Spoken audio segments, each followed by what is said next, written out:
Welcome to Love You Bro podcast. I am your host, Jude Devella. As I'm always doing it every week, doing it up with my baby brother, Jamie. What to do? What's up, bro? What's good? Hey, man, tonight we got a very, very special guest on set tonight. One of my favorites, man. One of my favorites. He's been doing it for over 20 years in Kansas City, man. Been doing it big. The man, Stephen St. John from the SSJ show, 810 Radio. Stephen St. John, welcome to the podcast. You said special guest. I was looking to say, who's here? I'm excited. Man. Who is this? Come on, it's man. You. It was me. Listen, we've you. been excited for 2 weeks, man. We've been excited for 2 weeks to get you on since we planned this thing.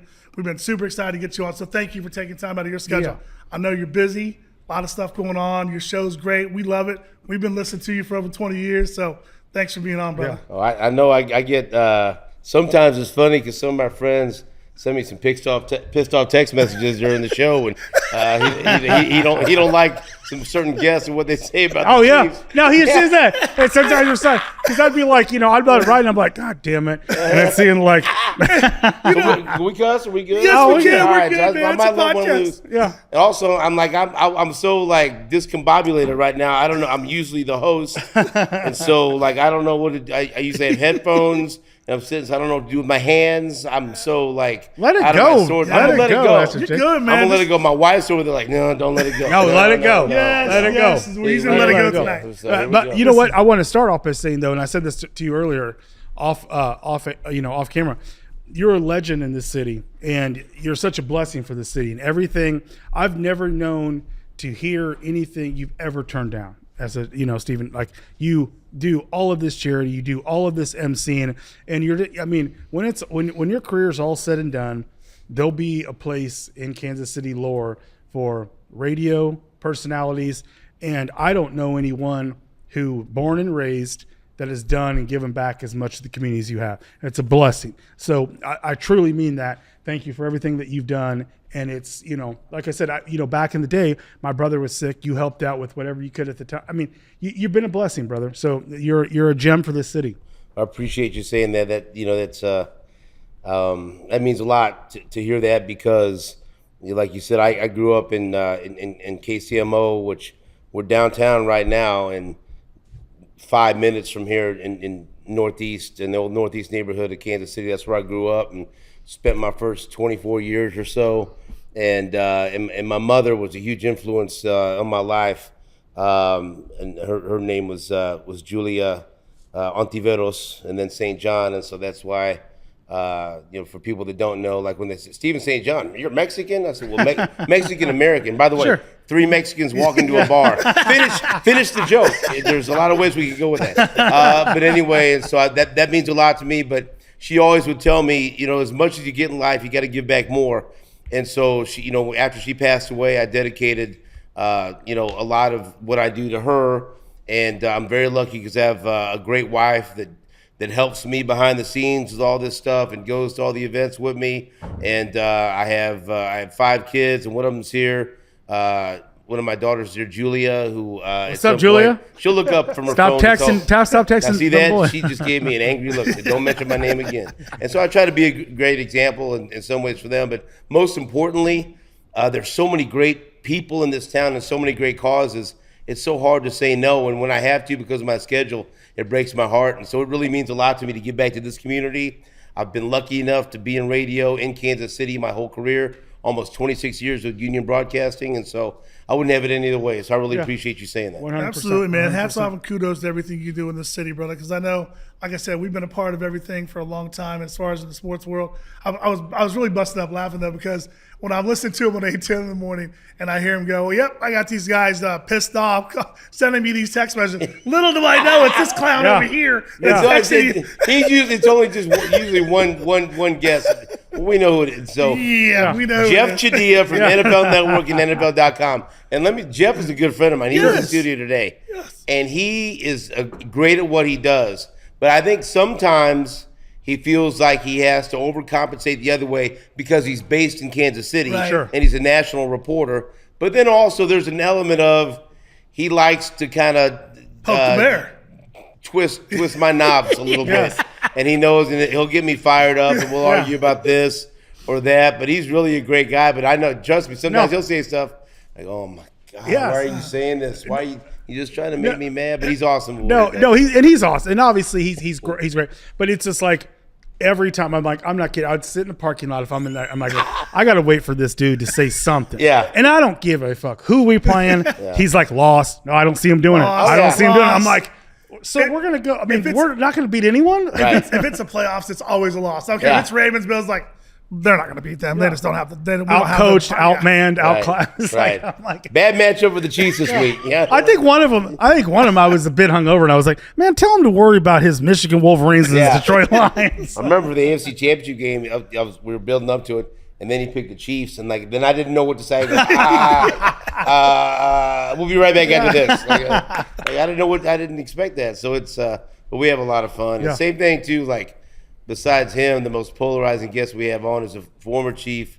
Is when we have Anthony Sherman and Garrick Dieter on the studio. God, those guys are good. Everyone loves Sherm. Yeah. And Garrick doesn't run from the fact that he's a Yankees fan and gets mad about stuff, and he likes to irritate Sherm and me. But he's, hey, look, it's almost kind of like WWE. He likes to play the heel, and he gets that feedback, and some people will be taken aback, like, oh, there's some negative feedback, and like he feeds on that. He loves it. Sure. And so, but it's also great because I get them going, I get them arguing, and they'll fight like cats and dogs. They're great friends, but and I was about to say, I like when you have his number on speed dial, like old school. You'll hit up some numbers and you'll get him going. And like, what? And I'm like, good, get him going, man. I know what irritates him. So then, he's like that guy between two kids. He throws that candy bar out there to see who's gonna grab it first. That's good. Right. Yeah. Oh yeah.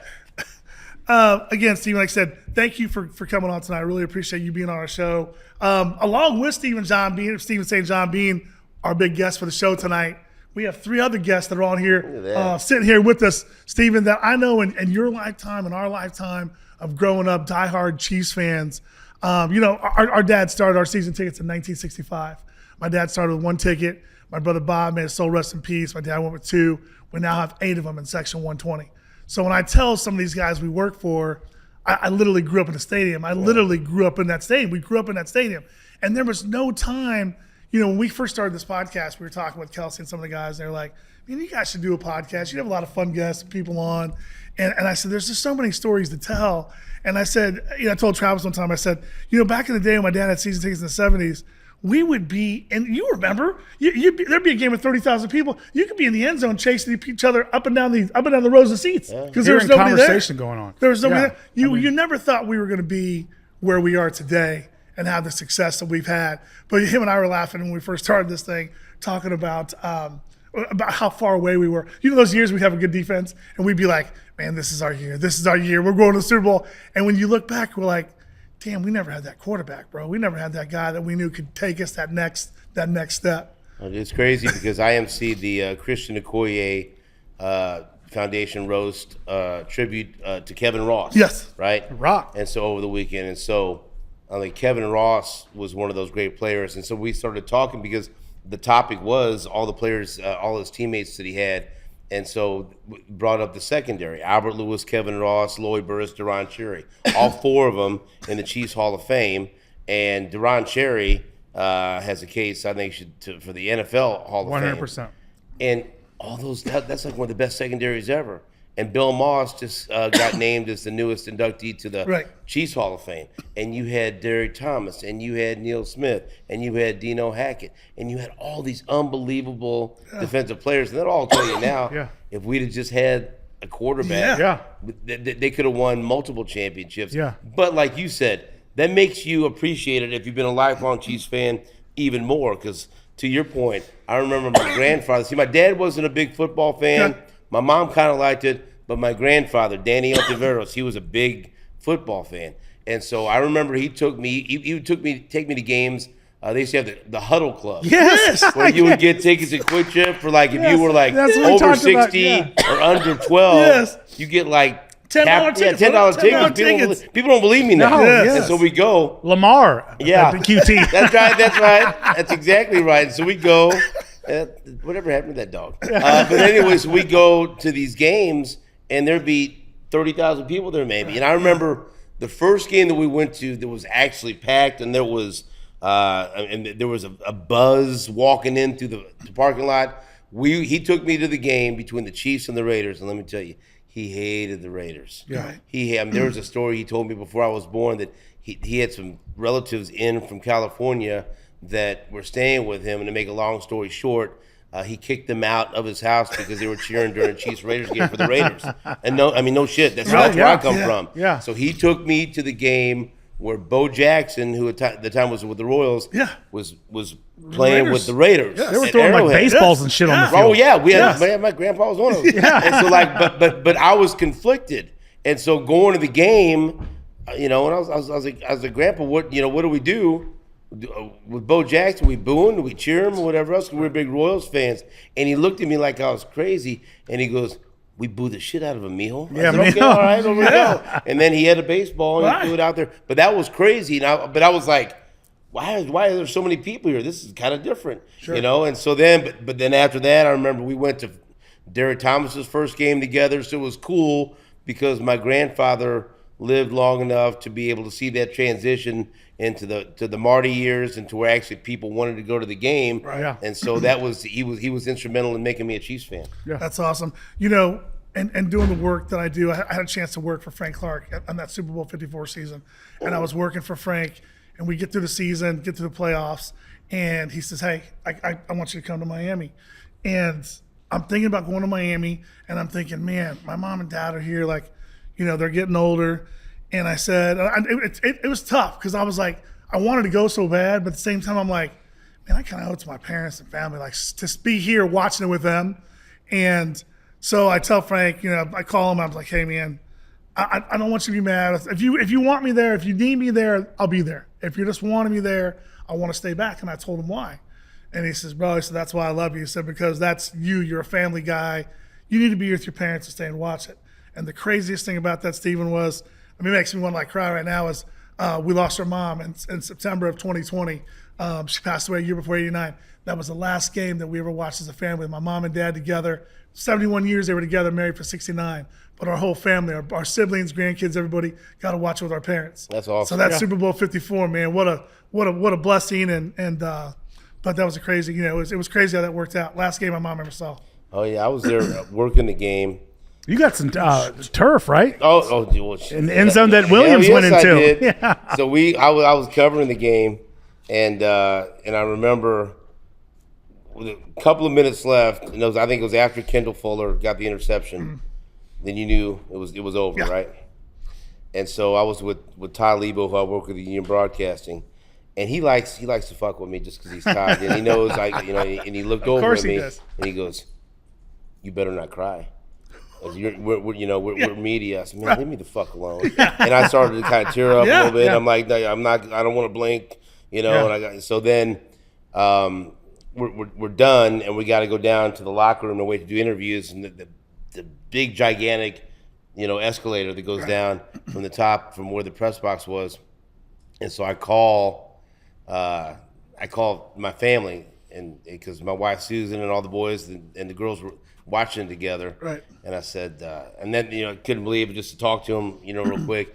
And then that's when I broke, and Lebo was right there fucking with me because he knew I was getting ready to cry. Yeah. And I could barely get it out, and I said, I gotta go. I said, your dad's got to go interview the Super Bowl champs. And then I just, but then I composed myself on the escalator down. And the first dude that after the interviews were over, Frank comes up and gives me a hug because I loved interviewing him, and it was awesome. And it was just like a couple of times I had to pinch myself that I'm outside the locker room interviewing all the Chiefs players about winning the Super Bowl championship. It was just unbelievable. Which is amazing. And for me, I had that moment in that playoff run when we hit Watkins on that touchdown, that big touchdown. Yeah. That's when I started. I had an arm around each of my boys, and I'm like, I can't believe this is that's when I knew it was real, and I was able to sit with nieces, nephews, and like they were even like uncle like kind of grabbed me like they'd known, and so it's crazy because they're all in their 20s and shit. So all they kind of seen is winning. Yeah. When you go back and tell them that shit, they're like, that doesn't even sound right. But I'm like, oh, we went through. I mean, just so much heartbreak and so much, from the holding penalty when we were in Miami and losing to Miami, losing to the Jets, losing to, we had the Colts, man, the Colts games. The Colts would pull it out, pull it out of us. But, the playoff game, and I know you remember this, we beat Todd Marinovich, because we beat the Raiders to host the Raiders the following week. Last game of the season, right? Yeah. And I think we beat in the wild card. I think it was like 10-6. Yeah, it was just, but it just meant so much of all the times and shit. Is our parent, my dad and my oldest brother, rest in peace. My older brother Bob, they would go out there at 6 a.m. and they would pull the minivan up and they would say, they're Mexicanos, they didn't give a shit. They're like, you can't do this. They would drive that minivan over the curb. Yeah, that's right. Bottom it out and pull up to where the arrowhead is, the D and the arrowhead. And they'd start cooking, chorizo. And they'd start doing, all that stuff. So they didn't give a shit about all that stuff. So all of those years of going out there, and all of that, it just meant so much to not everyone's a fan, that's great, but to fans that did not invest and spent so much time out there and so much heartache and so much every year, I don't care what it was, I would sit there and talk myself into it. I don't care who the quarterback was, what elite defense, man, we have a chance. And we never had a chance. So it just meant so much, man. And so when Watkins is zigzagging that way across the field, I'm just like, tears started to, I was like, I can't believe we're actually going to the Super Bowl. Dude, I had myself convinced that Tyler Thigpen was a fucking dual threat quarterback that was going to be a force in the NFL. Like, what the fuck is wrong with me? But you'll talk yourself into anything if you got enough time on your hands, and I did. So. One day we were out here, and he sat down. He was going down the quarterback list. He was like, Brody Coyle, Tyler Thigpen. I'm going, oh my gosh, man, are you kidding me? When we had Hard Knocks, Stephen, when Hard Knocks was there, who was it? Was it between Brody and was it Damon Heward? Damon Heward. And then remember they brought in Kyle Orton. Yes. And I said, well, he's the answer. Yeah, he is Kyle the Orton. answer. And remember he started for 3 games at the end of the year after they fired Todd Haley and Romeo took over. And the Packers came to town 13-0 and they beat him. And he beat I said, well, they figured it out. Yeah. Romeo's a coach. Orton's a quarterback. We're ready. Let LJ cook. Let's go. And LJ planted that flag in the corner of the end zone after that touchdown. But you remember all those iconic. I mean, for us, that were iconic games where you're like, we're well on the way here to taking it to the next level and going to the playoffs host. I remember it was always a thing when we were younger. Man, we just got to get that AFC Championship game. We got to have home field throughout. And I'll never forget that game in '97 against Denver. I remember sitting there and two random guys said, whoever wins this is going to win the Super Bowl. And it was a terrible Minuski holding call, and it was a Tyrone Braxton pushing Gonzalez out of the end zone. Right? They would have given us the lead. I remember McCaffrey catching the ball coming right at us, and on a big third down. He came on that cross. He came across. And just and that's, and once again, being Chiefs fans, when they go with Gurr back from Gannon, and it was all of the shit, and it was like, as fans we were like, why are you doing this? And no disrespect to Gurr back, and but it was like, and Gonzalez scored a touchdown later in that game, and then on the ensuing kickoff, Dan Hughes had an unsportsmanlike conduct penalty that gave Denver the ball at midfield, and then Denver scored the touchdown. And then you remember driving down the field, Gerbacks, and they drove down. They hit Andre Reiser for a couple of big plays. Yeah, I think, oh shit, they're gonna do it. Yeah. And then the comm system went out, and they had and they ran 4 plays in like a minute and 30 seconds, and 2 of them was like 1 yard passes to Kimball Anders. I know it was a tight end, but anyway, it was unbelievable. And then all of a sudden they lost. On 4th down, threw a prayer in the end zone to Lake Dawson, didn't come down with it. And I remember that game, that night. And so I had it all planned out. They were going to win. Right. And me and my wife were going to a concert that night. And it was Prince. Oh, shit. This is going to be the fucking greatest night. The Chiefs will win, and then we're going to go watch Prince. Purple I love Rain. Prince. Yes, absolutely. And we're still going to Prince. But I'll never forget, I go into that concert, go up to the bathroom in the concession stand, and every guy in that we were looking at each other, and you could tell people been crying, swollen eyes, and just getting fucking drunk or whatever else, and just looking at each other, shaking their head, and all the women like, I'm like, John Elway, you son of a bitch. And so but it was still a wonderful concert, but it took away a lot from When Doves Cry, because it was When Stephen Cries, because the Chiefs had just lost. Oh my God, man, that's like I said, so it's just good times for us all to remember, man, where we came from, being born and raised here, and like I said, you with your grandfather and us with our dad and stuff going to the game, our brothers going to all those games, man. To get to this point, to win 54 and then go back and back 57, 58. To share those with our with our parents, the first one, but with my dad, the next two. Our dad's 93 right now, and even after we won Super Bowl 58, we always, because he's on medication, everything. Coors Light, that was their beer back in the day, the Silver Bullet. So even after the Super Bowl, I'm like, Dad, look, you got to do one. He's on medication. Dad, look, I don't care, man. You got to do one with us. So we got pictures of all the boys drinking Coors Light with my dad after the game. That's awesome. But yeah, so those are great times, good times. So we want to get into to the draft. We want to talk about the draft a little bit. We want to talk about some of the local kids who got drafted, some of the Mizzou guys. I don't know. How pissed were you? I don't think either. How pissed were you when Luther was there? Because I was, personally. Not that Josh Simmons is a bad pick. I think it's more of a, and we'll get into it more for 2026. But as a Kansas guy, I was like, Luther is there. Luther is there. We don't know what's going on with Rice. Did you want Luther at 31? So we're it's a funny story. We're watching this, and I'm watching this with my youngest son Phil. He's a sports nut, and we're getting closer and closer. And I look at him and said, "There's a chance that Simmons or Burton are going to fall, and they're not going to trade up or nothing." And then they get closer and closer. And I said, "They might both be there." And then they traded back a spot, and they were still there. And I just looked at him. He goes, "What do you want?" I said, "Simmons or Burton, or we fucking riot." Right. And honestly, if it would have been anybody else, I'd have been hot. But look, I love Luther Burton. Right. He's going to be a dog. And he went to the right place. Yes. Chicago. So all the attention's not going to be on him. They're going to be nasty. And so I honestly I wanted Simmons because I'm tired of the revolving door at left tackle. The key to everything is Patrick Mahomes. And I'll get out there and protect his ass if I have to. If you put me out there, I love him. Right. And so if even if Simmons doesn't play this year, if that's the answer at left, you know what? If they got it right, he could be the left tackle for the rest of Mahomes' career. Of course, yes. And so and it's an A+ draft. It's a home you run. will not have another crack at a left tackle of that talent. Right.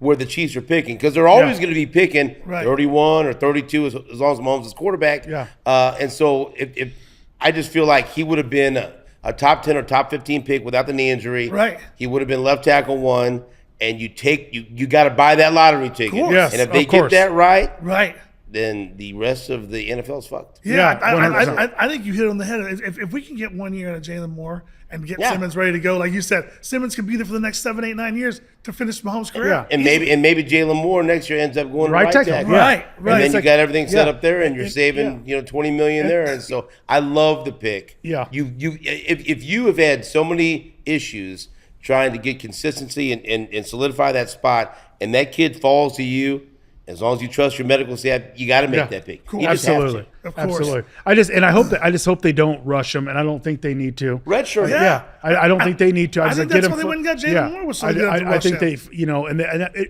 I was surprised he was there, but a lot of dudes, and they're, they do a lot more research than I probably do, but it was like he's clearly the number one offensive left tackle in that's coming out. And even this year when he played against the kid that's going, the Ravens had a great draft and they got defensively, but the Green kid, he a lot of one-on-ones he had with him that he owned him and kind of threw him around like a rag doll, like the old days of Jonathan Ogden, Orlando Pace type, that he looks like a big bear out there, but with the nastiness. Yeah. What about the left tackle that I saw go to the Vikings?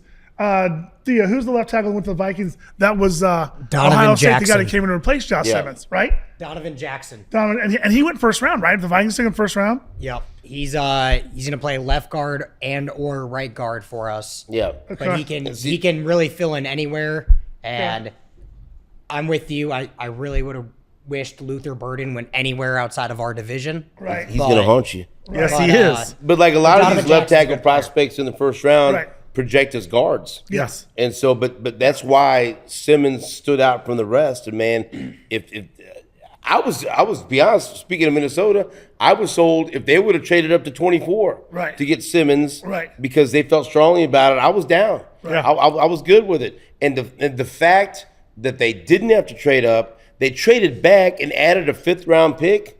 Which is crazy, It was right? wonderful. Which is crazy that they got a awesome. That was 5th-round great. pick. That was Veach doing Veach stuff. That it's like, Right. okay, we're just going to move back one. And obviously you have that phone call. It's like, who are you going to get? Offense, defense. And it's like, it's not what you're picking. Here's a 5th-round pick to get, to get someone. That was a brilliant move, man. I was kind of anxious to see what happened to the kid that he came in your show when Timmy was talking about him. Was it Gray Zabel? Gray. As things started going around, I was wondering if it came down to him or it came down to Simmons, who they would take. But obviously he ended up. Who did he go to, Theo?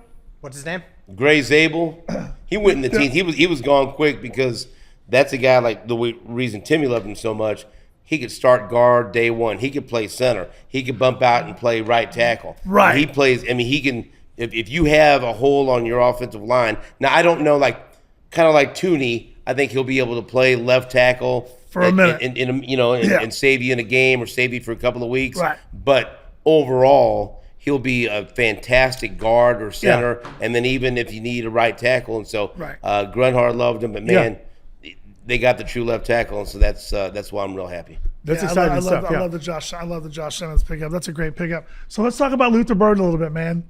Let's talk about Luther. That's my dude over there in Chicago, Ryan Poles. But Ryan Poles is doing some work over there in Chicago, man. I mean, he's starting to build that so roster. it's like if Caleb can't play with what they're surrounding him with, he can't play. He can't play. And they've done everything. And then you get Johnson over there, who I think the mismatches, I can't wait to watch them. I think offensively, it's going to be like the Chiefs in those early years with Tyreek and the kid we were talking about that caught the Sammy. Sammy. It's just they're going to be running, and he will coach them up and not give them anything they can't handle, but they're going to be explosive. And Burden didn't have to be the guy. They No. got Dunze, No. and DJ Moore. You've got options there, and the fact they got Loveland, the Right. best tight end in the draft. That's what I'm saying. And you've already got Cole Kmet, and so that's where Burden needed to go. Right. He needed to go someplace with a great offensive mind, and also with an assortment of weapons where he didn't have to be the guy. The guy, of course. And that's kind of what happened to him this last year at Mizzou. Theo Weiss had a really good job, put up better numbers as the wide receiver opposite him. But when you looked at the game plan of the scouting report, all the focus was on Luther Burden. Right. But now you can't do that with the Bears. No. And they'll be able to put him in some situation for him. crazy ass Yeah. mismatches. And they could use him a little bit kind of like Deebo Samuel too, because he's a physical receiver. Yeah, so it's going to be interesting to watch. And what he does in the open field, that's what I love. Yeah. It's just he's got wiggle, and then he's got giddy, and he's like he misses one guy and then you're not going to catch him. I love his demeanor. I love his attitude. I love his swag that he plays with. I mean, he's just a special kid. And so for me, even though I know how important the left tackle position is, I was like, wow, could you imagine next year if you fill in, if Moore can play, or they bring back Humphreys, they bring back the left tackle, but you're lining up Luther, Xavier, Rice, and Hollywood. I'm like, holy shit. Simmons or Burden, you're right. Yeah. I told Jessica we were watching the draft when I saw the tight end go to the Bears. I told her, I go, God dang it! So I knew Poles was pulling that page out of the book. Like I gotta have me and Kelsey. I gotta have me and Travis in there to go with these receivers. He's already through free agency built up that offensive line. Yeah. So then you go get Luther. I mean, the It's Bears. funny you say that. Pole says that because I've heard my wife say that a lot. She goes, "I need me a Kelsey." I said, "You got you a Steven. What's wrong with that?" It's never enough, is it, Steven? Never enough. But when I met her, she wasn't much of a football fan, and then all of a sudden, when Kelsey came around, and now she's like, "He looks like he just works out so much. Look at how tight the pants are." I go, Listen. sorry. You know what though? She loves Susan, bless your heart, baby. Bless you. That's all right. There's nothing wrong with that. Hey, listen, we're going to go to break for a minute. We hope you're able to stick around and do another segment. Yeah. All right, man. Let's do this and get this in, man. So we're going to come back after this. Thanks, guys. Guys, we'd like to thank our resident sponsor, Proactive Solutions. They've been with us from day one. They allow us, Love You Bro podcast, to get to do what we do each and every week, and that's bring you a new episode with new guests. So a big shout out to Dean and Natalie Thede at Proactive Solutions. Proactive Solutions has been delivering infrastructure solutions and IT design and consultation services to clients ranging from startups to Fortune 100 companies for more than 27 7 years. They are proud to be a Kansas City locally owned and a top woman-owned business, offering custom solutions and personalized support. So thank you to Proactive Solutions, Dean and Natalie. If you guys are interested and your company needs some IT solutions, reach out to Proactive Solutions at www.proactivesolutions.com. We have two great resident sponsors that really help us here at Love You Bro Podcast and allow us to do what we get to do week in and week out. Lula's Southern Cookhouse, Bradley and Brittany Gilmore, owners of Lula's. It's at 1617 Main Street. If you have not been down here, please come down on a Sunday and have brunch. Great wait staff, great bartenders. The ownership team with Bradley and Brittany Gilmore are just fantastic people, and they allow us to do what we get to do in this amazing event space at Lula's Southern Cookhouse.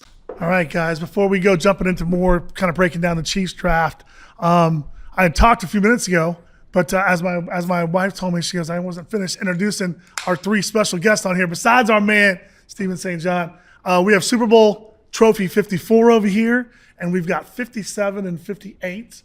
And we're going to welcome to the Love You Bro. Look at that, man. We're going to welcome to the Love You Bro podcast set tonight.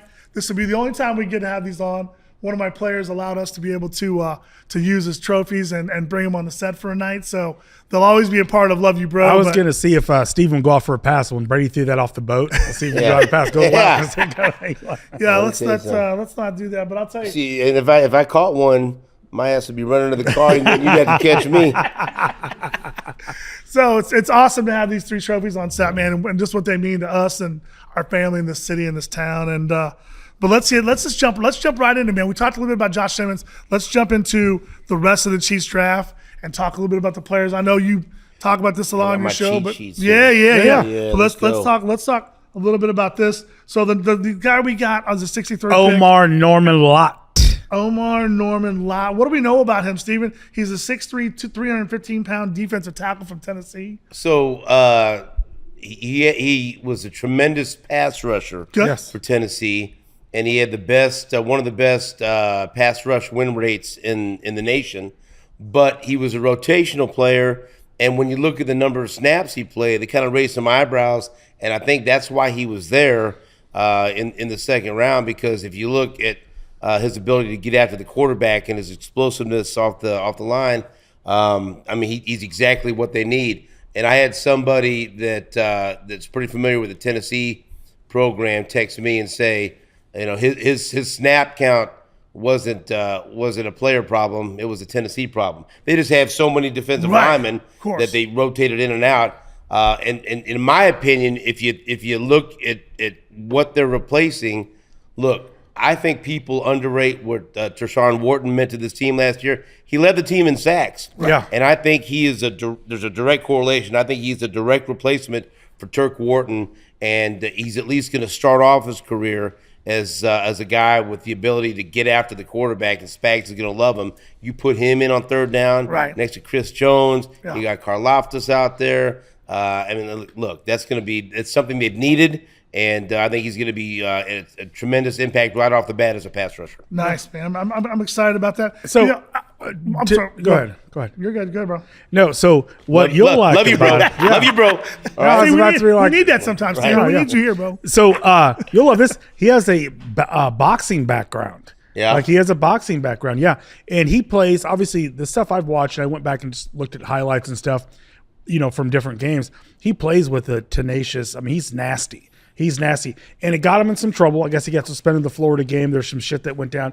But he's nasty. Fuck Florida. Yeah, I know. 100%. Everybody wants to fight Florida. Yeah, no, trust me. 100%. But I think it's, you know, I love that nastiness and that, like, to bring it and you know, in it, you know, everything correlates to him being a tremendous pass rusher. And his first step, you watch it, that shit is fast and powerful and nasty and, like, you know, playing alongside Chris, like you said, slide him in on obvious passing downs, and you still got Amenihu, Karlaftis, and the kid they got from Louisville. There's a lot of rotational pieces they can do, but I love and hopefully can develop to be that more of a every down defensive tackle. But I think a lot of people have heard it's a really nice pick and nice upside for him. And like I said, I think he'll be nice, and I think he'll play. You know, a lot of these people I heard today about, you know, all over, like, how many how many of these guys are going to be starters? I go, I don't give a shit about that. I go, as far as starters, because you play the first play, it doesn't matter. To me, it doesn't matter. But those guys, I think he'll be a rotational piece week 1, wherever we're playing, he's going to play week 1. Is he going to take the first snap? Probably not. But he's got a tremendous opportunity here, not only under Spags, who's the best defensive coordinator in the history of the NFL for me. You got Chris Jones, and you got a guy like underrated guy like Mike Pennell to learn under. Just veterans that know how the game is, know how the game is played, know how to conduct yourself, carry yourself. So I think it's a win-win situation for him. And I think we see production from him that a lot of people outside of us, and once again, it could be Homer talking ourselves into it, but a lot of production out of him that he maybe not have warranted in another system around other guys. And I think it's you bring up a boxing background. I'm real big on offensive linemen being former wrestlers. Like Creed Humphrey was an outstanding wrestler, and I talked to him about that from time to time. And he credits that in his wrestling background for helping him be such a successful offensive lineman. And you mentioned boxing. Jared Allen, when he was in Kansas City, I used to host the Jared Allen TV and radio show, which, man, there would be times in the middle of that show I would like, I'm going to get fucking fired.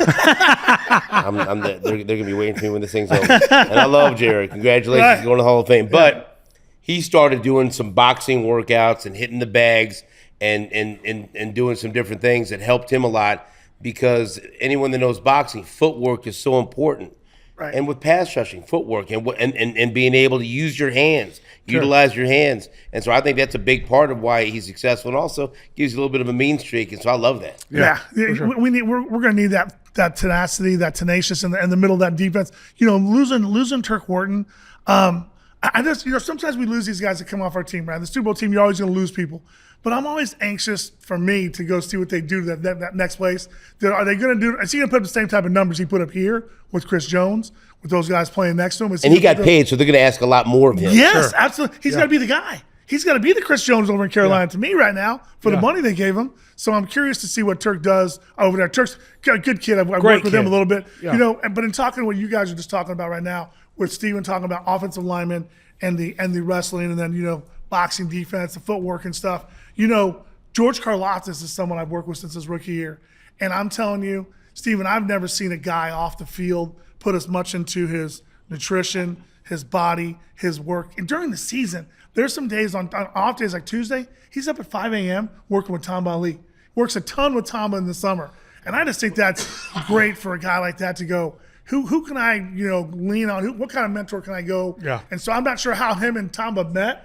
Tamba's real big on Brazilian Jiu-Jitsu and hand plays and everything else, and that helps him. Yeah. So and Gelati, the kid from Louisville, is friends with George Karlaftis, and they've worked out together. Yeah, they said they've already been working out together. George has been over in Greece working out, so I follow his social media stuff and love seeing some of the stuff he posts. But I'm telling you, that kid, man, that kid is just a guy who eats, sleeps, and drinks football. Yeah. And just I've had conversations with him before where he's just been like, I know I'm not going to play 15 years. I'm not going to play 13 years. I'm going to make everything of every play and snap I got now. And I'm just like, man, this dude, I love George. Love so, Steve, we had him on. And so he is a guy that's just all business. And I tried to get him off track a little bit, saying some shit, and he was just like, happening. No, it ain't happening. It ain't happening. And I was like, before he said it, I was like, you want a beer? He was like, the water's good. And I was like, all right. But just throughout it, like, try to get him just some fun questions about like the locker room. And it was like, man, it was like, holy shit. Dude, I got to go in there after games in the locker room and try to interview. And I'm just giving. And George is a hell of a player. He's a nice guy. He's not interested in my shit. He doesn't want to. Not interested in anything I have to say, because they come in there. It's always funny. Yeah. You could tell how fast the guy's getting dressed. Of whether or not they want to talk to you or whatever. Yeah. Right. And there's some like, I'm gonna miss him, because the go-to was always Justin Reed. Yeah. He would talk to you for no matter what. 20 minutes if you needed it. Yeah. Nick Bolton's that way. He's great. But there's some guys who try not to make eye contact, and they're getting dressed. And if you turn your head, they are out the back door, And so George, and it's not like George is not accommodating, but when you talk to him, it's like that. Yeah. No, like, I'll answer your questions with 3 or 4 words, and then stop talking to me. Yeah. No, and he was, like I said, he was great, but just very. And then we had Charles on, and Charles will let it ride. Charles is like, Charles is like, is there more tape? Let's go some more. Just being real and like, you could get him a little. I mean, obviously very professional, but get him off script a little bit, talking about like I was breaking down like what his style is on the field, and he was like, it went into this whole thing about Fashion Week and like Paris, in he's Paris. yeah. But I mean, George is like, I was like, whoa. I was fatigued after it. I was like, man, I thought I just did a final or Oh, something. trust me. And look, I use my, like, people ask about my prep and everything else for the show and how I get ready for interviews. I use my life, at home to help me for the show. And so it's really good because, like, you think it would some bit be intimidating or whatever. Like you said, you're asking 5 questions in a row and you're getting 1 and 2 word answers, and you're looking at someone that clearly does not want to talk to you and wants you to be quiet. Right. But I get a lot of practice with that because With normally, your teenage daughter. when I talk to my wife, she's like looking at me and she's thinking, when will you shut the fuck up? And I'm like, oh, thank you. And then she sneaks out the back door. Yeah, Like George I was Carlin. listening to the other day, and you said you guys came home from the movies, and Phil was at home, and you're like, "Hey, what's going on? You all right?" And you said you didn't know. Is he a Memphis fan? No, he's a Houston Rockets fan. Okay, so the Rockets, and you were I didn't know they were getting beat, and he thought I was jacking with them. I said, "What's up?" I'm watching the Rockets game. And he has his reasoning for me. Yeah. I mean, look, hey, we don't have an NBA team, so you got to pick someone. Yeah. And I said, how's everything going? And he just looked at me. I said, okay, Like you so knew. listen. I go, oh, I'm gonna, and I walked right in. I think, and Steph Curry, he just hit like 3 threes in 2 minutes, and he like shot knives at me through his eyes. I said, I'll talk to you later. I said, yeah, good night. I'm gonna go home. I'm gonna go in my room. All right. Usually in our house when I'm at home, what I get all the time is from my wife is, can you just tone it down? Can you use the inside voice? She's like, everything you talk is just so loud, and so I'm like, God, I guess I gotta like talk like this, and I know when I'm talking too much because everybody's like, Tommy's gone, Janie's gone, everybody's like just gone. So I'm like, well, I guess somebody want to listen to me tell a story again today. And my other daughter, Selena, she likes watching games, and so my wife does too. And they're always so super positive, and I'm not. But like they'll be I'm not like, either. I'm the same way. And but like in a game where like say Missouri football will be down, 21-3 or something, and it won't be off to a good start, and that's okay. They'll come back and win. I'm like. I heard a chuckle from Susan from here. And I'm going to see they're getting their asses kicked. They may not score a touchdown in this game. Well, that's okay though. No one does this as long as nobody gets hurt. They're all having fun, aren't they? I go, yeah, I love you. Yeah. With that exact story being said, when KU was playing Carolina and that 22 national championship, where we had only been dating for a while, and we're downstairs and they're down by 15 at halftime. I'm throwing the remote. I'm like, these fucking guys can't score. Yeah. I'm like, I'm done. I'm turning this shit off. I'm going to bed. Well, go ahead. I'm going to stay down here and watch them because they still have a second half to play. I'm like, are you watching the first half and you see them? They can't hit a shot. Oh yeah. We stayed and watched it with them, man. When they won, my Jayhawks. I took my whole family for a trip. We drove to Dallas a couple years ago for the Cotton Bowl when Mizzou was playing Ohio State. Yep. And if you remember, they didn't score much and they were losing for 3 quarters. And we were sitting right next to the Ohio State fan section. And I looked at her. I said, "How fucking stupid do I have to be to spend all this money to take away down here? I'm never going to come to a game." And then they scored 2 touchdowns in the 4th quarter. And of course, that second touchdown was Luther Burden, and he did that LeBron celebration. Yes. And then I'm like, Yeah. this is the greatest trip of all time. We go every year. So it's so funny how sports can affect us. But you know what? We're passionate. You know what though? But the payoff, I feel bad sometimes when I hear something. I don't watch sports. I'm not a sports fan. It brings communities together. It brings people together. It brings people from different backgrounds together. And yeah, it sucks when you lose, but you can commiserate. But when you win and you're part of the community when you win, like when we get together to the Chiefs game and they win a big game, there ain't nothing better. Nothing. There ain't nothing better in the world. Nah, sitting around with your cousins and your uncles and everybody, you're smoking cigars, sitting there drinking, having, oh man, there's nothing been better the last 7 years. Right, smoking cigars. Yeah, cigars, yes sir. Right. And we've been on a run. And like the Royals, but in 14-15, what an incredible run! And I know that was so special for us. Once again, Kansas City kids that were born and raised, and were like, to see that run and what it meant to win. Like once again, it was an emotional time, and we went once again with our mom. She was drinking champagne. I fell off the stage twice at P&L hosting the pep rally. I mean, I bled for that. I was battered and bruised, just celebrating the Royals winning the World Championship. Yeah, in 15, we were upstairs in the we weren't in the crown downstairs, but the other middle level right there. Drinking beers with Coach Self during one of the wins. Man, there was nothing better there than hanging out and doing that. That was awesome, guys. Let's get back to the draft because I want to break down a few of these guys, get to some of our local kids. So on the third round, we had two picks because we got the one from Tennessee. Right. We got the one for Snead, and that was the first one, right? The 66 pick. So that was a kid we got. Ashton Galat? Is that Ashton Galati, the Galati, the defensive end from Louisville. Friends with Karlaftis. Yeah, friends with been working out with Karlaftis, and I was listening to a couple of people talk about him today, and he's got 32-inch arms, so he's got shorter arms than they normally like, or that the NFL normally likes from a pass rusher. But he's tremendously fast for a defensive end, and he's got tremendous strength. His mom is like a strength and conditioning coach. Wow. Yeah. But they love him also because, and I think you guys will figure this out, and I'm looking forward to it, great personality. He's a very, Louisville, described as a great leader, and he's the kind of guy that they love not only on the field but off the field. And he's got to overcome that the lack of length in his arms. He's got a great punch. Right. And they talk about him being a student of the game and having an assortment of moves to get to the quarterback. And so I think that they're going to love, and Chiefs fans are going to love watching this kid play. And a lot of comparisons I've heard from multiple people is Van Noy, who won Super Bowls with the Patriots. Van Noy, I'll take that. Yeah, no, 100%. Sign me It's up. like, because, you see Van Noy, he doesn't pop off the screen like, oh my God, he's athletic. But he just makes plays. And he's a winner. And this kid, you see him, and they say he plays the run at a high level. Yep. That he don't only rush the passer, but once again, it's those energy guys. And I was thinking this afternoon, actually on the way down here.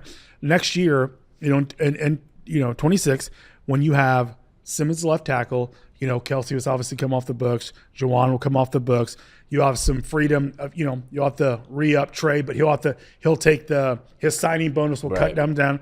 They'll kick some of Mahomes' salary down the line, what they do, but they'll be so much younger and faster in 2026. And just looking at it from now of replacing guys that are long in the tooth, the Mike Pinnells, and nothing against them, but guys, you hope the kid that we're about to talk about from Oregon is a replacement for Tranquil, yes, probably. For Tranquil, and everything you've heard about him, and a kid that was a starter but still stayed on special teams. Once again, it's character guys that they got that, And he was a safety, like Tranquil, who was a safety at Notre Dame, and then converted into a linebacker, so he can cover tight ends and some running backs out of the backfield. And they love him too. Yeah, I love hearing though that kid from Louisville is a student of the game because that's a Karlaftis, man. Yeah, Karlaftis is a guy you'll come over in the afternoon, be taking care of some stuff for him, and that guy's down in his room, got the film on, that's his mentor. Yeah, you got to love that. That's what I'm saying. So I love that. So if he's a student of the game, George is a good guy for student of the games and motors like that. Like Tomba wasn't the most gifted athletic, but he worked so hard. His motor was so great. Man, it's never stopped. Yeah, so I think I love that. Okay, so let's move on from Ashton Galati to our the next third round draft pick. We have number 85 overall, Noel Williams, the Ball Hawks, 6'1" cornerback out of 6'1", 200, the cornerback out of Cal. 7 interceptions. Yeah, led the nation, and this is the guy that is a prototypical Spags corner. He'll be able to step right in and make an impact on the depth chart, and I love that pick. And you talk about. It's not just about who the best players are. Sure. It's about also the best fits. Right. He fits so perfectly yes, he does. into what the Chiefs ask of their cornerbacks to play, press and get up there and be physical. Yeah. He's going to step in right away. And that was one of the best fits of the draft, him going to the Chiefs. Yeah. And, and once again, I hate to bang with, but Nazi just wasn't that guy. Just too small, could not. He a was lot just, of injuries, Yes, and just not not a guy you would think Spags. And they tried to make him work, but he was just, there was a time last year I want to say he got run over or blocked by a quarter by Minshew. I want to think it is but like. He's going to be fun. He's going to be fun for the city. Oh, yeah. What do we think about that? Oh, yeah, I'll take that. I'll drink some beers with his jorts and have some fun. Yeah, no, I think it's awesome. Ben should be a guy you'd hang out. Oh, 1,000. I'll find out where he is. Him and I will drink some We'll drink some banquet beers and kick it up. Listen to some old school country. But no, I think he's a great fit, and I think it kind of, and just the depth pieces like you can get, and guys, that you can help the roster, and you make those guys now either unfortunately not have a job or kick them down the depth chart. Raise the level of competition to make the team. Here's one thing I'm kind of, I don't know. I want to say curious because I love the draft. Everything I've seen, they've given Chiefs A across the board for the people I've seen. But what are we thinking about our safety room this year, though? With losing Justin Reed, like where we are right now, safety wise, is there going to be somebody else we can go out there and get? There's a lot on Brian Cook's shoulders. He's got to take a big step forward. I like Edwards. I like Edwards coming back. The same thing. I like Edwards coming back. That was an underrated signing. Yes, to solidify that veteran leadership back there in the secondary. I mean, he's a ball hawk. Yes, he made some 100%. big plays when he was here. Yeah, absolutely. And so I like bringing him back. But you said it, Jaden Hicks, and I do think also Hicks is a dog. I think. Yeah, with adding to the cornerback depth. That maybe Shamari Connor can go back to play more there you go. safety, I think, where he's better suited. Yeah. And so that some young guys are unproven between Jaden Hicks still and Brian Cook. I like the upside there. Yeah, you just don't have – we've been used to having, Tyrann Mathieu, he's a veteran, or Justin Reed. Yes. They're going to trust the development of those young safeties. Yeah, those young guys are going to have to step up for sure. I had a chance to too. I was texting back and forth with Jaden Hicks' dad today, and he was like, "Man, I'm super excited to see." Oh, he's a stud. Yeah, he goes, "I'm super excited to see Jaden's growth from year 1 to year 2." So I think he's thinking he'll be ready, man. He's a dog. And Cook, sure. Jaden Hicks will be tough. Dude, when man. you come in as a rookie with Spags and everything he asks you to do, your head's swimming. Yeah. Right. And so now you can just go out there and not think too much about it. You can just play. Yeah, and he's a hitter, man. He brings the wood for sure. Let's move on to our number in the fourth round. We got 133rd pick, the wide receiver out of Utah State, the Jalen Royals. Before we go any further, you were brilliant today when you said he needs to be number 85. Hey. And that's like, you're already marketing. Berkshire, tight end, give up 85 because I want to go buy a Chiefs jersey that the back says 85 Royals. Yes. And I wear that thing all around town. You have to make it happen. Yes. It's a no-brainer. I know people from the Chiefs watch this. So make that happen for Chiefs rookie minicamp. Yes, 85 Royals. 85. Specialized printing in the house.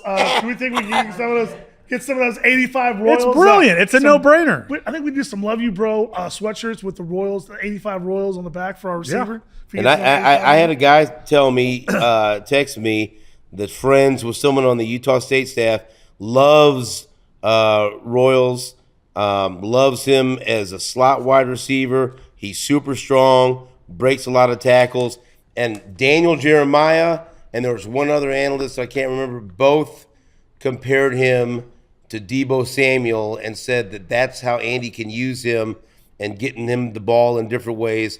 And he is, and another guy that they compared to is already on the roster, Rashee Rice, for his ability to break tackles and make stuff happen after the catch. And so I think he can step in and he could be that number 4 wide receiver. 100%. And that's, if you think about what they've got right now, what they put together between Xavier Worthy and Rashee Rice and Hollywood Brown, and then you mix in Royals and you got a veteran in Juju Smith-Schuster, and then you know what? I like Remigio. I think I love Remigio, but they've got some guys who can return. Anyway, like you said, you're raising the level of competition, so you're going to have to fight, and whoever gets that fifth spot and sixth spot, they will have earned it on this wide receiving group. So I love it. Stephen, what have you heard about? I mean, obviously. About Rice, so like what you personally think? Is it going to be 4? Is it going to be 2? Is it going to be 6? You don't hear nothing. That's the thing. There's still no court case, and so now was they supposed to go to the court case in March or whatever? Now that they're pushing, so now maybe there's no suspension this year. Maybe it's next year. Maybe it's bizarre the way you hear nothing. But if you're a Chiefs fan, no news is good news. Yeah. Yes. And so like you kind of Mr. have Magoo, no news is good news to happen. But nothing's happened, and so who knows? Maybe we're just kicking the can down the road, and it just never happens. Who knows? And there's teams in the NFL right now that are probably calling the commissioner going, "Hey, man, like, are you kidding me? Let's go to what about number 4 for Kansas City? What's going on with Kansas City? We haven't heard anything." Yeah, but if they did, and he was suspended at the beginning of the year, it may not be the worst thing in the world because he is still getting healthy, coming off a devastating injury, and get him right, and once he comes back healthy, That's gonna be hell on wheels. How those many wide receivers. F-bombs did you throw in the St. John basement when Mahomes threw, and it was a bad interception? Oh man, there's so many. Susan, can you attest to that? So much bullshit happened on that play. I couldn't figure it out. Then watch it, I go, this could not happen again in a million years. No. Yeah. And you know, Mahomes had to be sick. Yeah. Sick. Yeah, And this it was- guy comes unglued. He's like, it all started with that shitty pass. I'm Well, like, because I collated it with, we're playing the Astros, and when they hit that one to Urseg and he tries to Oh, barehand God. it, when Massey's on second, it's a double play inning over, and he tries to, and it hurts him, and then they throw to Vinny and it breaks his thumb. That was one of the worst plays in the history of Kansas City sports. Yes. In one play. And on top of that, you know, Kristen Fulton, we'll talk about corners, Yeah. the guy they signed from the Chargers, that's the guy that intercepted that pass. So he's a good player, but I don't know how I feel about being in the locker room with them. yeah. Like, Yeah, that was stay on the really other bad. side, yeah. No, Like, for keep sure. those three guys the fuck apart from each other. Because that last time it was a disaster. that's awesome. Okay, guys. So Jalen Rose, we love that pick, man. Yeah. We love all these picks so far. Let me go to my handy notes here. I had to write a very big notes. The big chief pad with the number 2 I use pencil. The big chief pad. Fifth round, number 156 pick, the Jeffrey the Bossa kid, the linebacker from Oregon. When I saw this, watching some film stuff, just looking today at some of the stuff, was looking at his. That's Drew's replacement. Yeah, but he looked fast, man. He looked fast, big, strong kid. Special what teams have this you year. heard, Steven, on him? Yeah. He played multiple positions at linebacker, former safety. Good. He'll be a good coverage linebacker. And again, a kid that they love his mentality. They love his football IQ. Special teams. I'm waiting for you to get to that 7th round pick. I know the You seventh. just get, we'll save it. We got this. We got this next pick here, which is the 7th round pick, number 220. I'm going to tell you. I can't tell you who, but I'll tell you. Who? Rashad Smith, the kid out of SMU. I was talking to a friend of ours, and he knows some coaches on the SMU staff, and they said that kid's a dog, bro. They said that kid's a dog. This is someone off their staff said he's a Well, dog. and it's his first year playing running Yeah. back. He That's played the wide first one. receiver for 3 years, and so he gets 1 year as a running back and runs for over 1,300 yards. All purpose had almost 2,000 yards, and that's one of the guys I was talking about. He's a dynamic return man. Yes, that's what they said. And his speed's incredible. And the great thing is when he was on the field, they threw him the ball a lot. Yeah. I think he had 38 or 39 catches. Yes. But what have they needed out of the running back position the last couple of years? A receiving threat and a home run threat. Yes. And he's both. Yeah. He just needs to get more polish as a running back. But there's some things you can't teach. And he's got hands and he's got speed. Yeah. And I'll take it. Yes, They said 100%. he had the 3rd fastest time at the combine, so Yeah. that's good enough for He me. flies, yeah. Yeah, but this coach was saying he said what do you know what is this guy? Brady can't see whatever. He said dog. He's got a dog mentality. He a dog. He's a dog. Yeah. We need those dogs. We That's need some right. tenacious Can't have enough dogs in the kennel. No, you can't have enough dogs in the kennel. All right, listen, that kind of breaks down the Chiefs part of the draft. Anybody from Missouri that you were like, you know, What about, besides Lula? Armand Membu, local Membu, kid in the top 10. Yeah, man. At least I'm at North, right? Oh, that At yeah, least I'm at you North. got, that's incredible. Congratulations. to him He and his was family. Congratulations. nasty. He's a nasty Oh, dude. let that, me like, tell you, if you go back and look at that fight when he got into half the Arkansas team and was whipping their ass, he was winning. And so, Yeah. you know, Armand Membu, and just a tremendous athlete from an offensive line standpoint, he's going to be a star in the league. Yeah, what number he got? He got 7 overall. Was it Yeah. 7 overall? Yeah. 7 overall. Yep. Who I wanted to ask you about, Steven, real quick, was the guy, because we signed 3 or 4 guys that have high grades that were undrafted free free agents. agents. One of the kids That's played good. running On back my in list, Missouri man. and he transferred out.